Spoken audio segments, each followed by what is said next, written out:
Essa manifestação artística, ela tinha como objetivo ampliar e renovar o meio artístico-cultural do mundo em si. Então, como teve a participação de brasileiros, a gente pôde ter visibilidade para mostrar como os brasileiros atuavam na escultura, na pintura, no teatro, na poesia, nas artes plásticas, em telas e muitas outras coisas. E aumentou a visibilidade do Brasil, dando espaço pra gente nesse mundo artístico.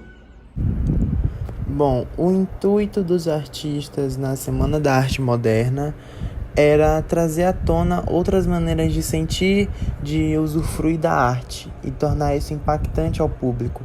Então, temos as seguintes características desse movimento: a ausência de formalismo, a ruptura com o academicismo e tradicionalismo, a crítica ao modelo parnasiano, a valorização da identidade e cultura brasileira, as experimentações estéticas, a fusão de influências externas aos elementos brasileiros, a grande liberdade de expressão, a aproximação da linguagem oral com a utilização da linguagem coloquial e vulgar e temáticas nacionalistas e cotidianas.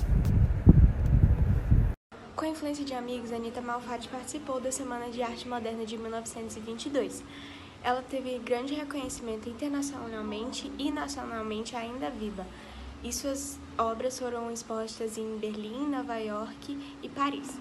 Mário de Andrade participou ativamente da Semana de Arte Moderna, e a principal característica dele era uma linguagem mais nacional, então ele trazia mais características de cada região e ele buscava conhecer mais a fundo sobre cada uma e colocar isso em suas obras.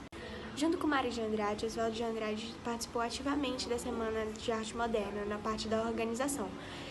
Sua principal obra foi o Manifesto Pau-Brasil, de 1924.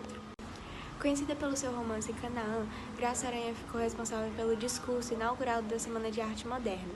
Heitor Villa-Lobos causou uma polêmica entrada na Semana de Arte Moderna ao entrar de casaco e chinelo e foi vaiado pelo público por apresentar uma composição de música erudita e de ritmos folclóricos. Apesar do constrangimento, Heitor ficou muito mais conhecido internacionalmente do que nacionalmente depois do acontecido. Na Semana de Arte Moderna, Di Cavalcanti ficou responsável por apresentar 11 de suas obras no hall do teatro e também por criar o catálogo.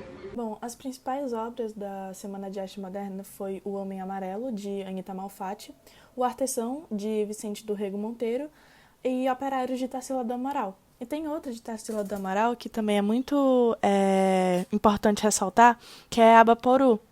E foi a obra assim clássica da Semana de Arte Moderna, que é considerada uma obra-prima da autora, né, da Tarsila do Amaral.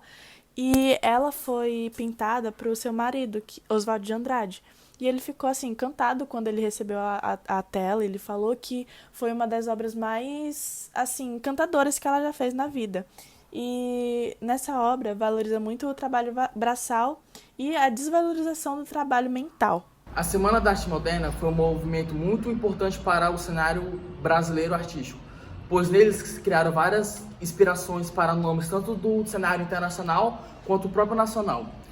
Um dos movimentos que surgiu devido à Semana de 22 foi tanto o movimento antropofágico de Oswaldo de Andrade, quanto o tropicalismo e o cinema novo. O cinema novo, ele tinha a proposta de responder à indústria cinematográfica estrangeira, que no caso alienava e impusera sua cultura sobre o próprio povo brasileiro. Em 1950, a indústria hollywoodiana portava o monopólio do cinema em si, o cinema mundial, com grandes trilhas e sequências que gastavam muito dinheiro, enquanto o cinema nacional tinha pouca verba e tinha que usar muitas gambiarras para produzir seus próprios longas-metragens e curta-metragens. O cinema novo contava com ideais do antropofagismo, de Oswaldo de Andrade. O que seria o antropofagismo? Seria o ato de você consumir o de fora, o estrangeiro, e expor algo diferente, algo que é culturalmente brasileiro, apesar da influência estrangeira. O antropofagismo veio com essa consciência muito devido ao modernismo, certo? E o seu ideal, no fim, era excluir o domínio sociocultural da Europa, do eurocentrismo, da arte em si, a arte brasileira.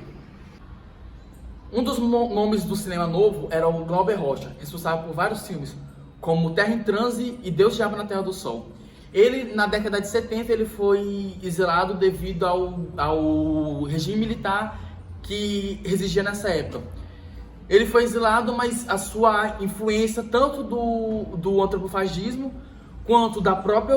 foi responsável também pelo influenciar o movimento tropicário de Caetano Veloso, Gilberto Gil, Maria Bethânia, Gal Costa. As suas películas, eles foram responsáveis por dar uma nova ideia ao cinema brasileiro.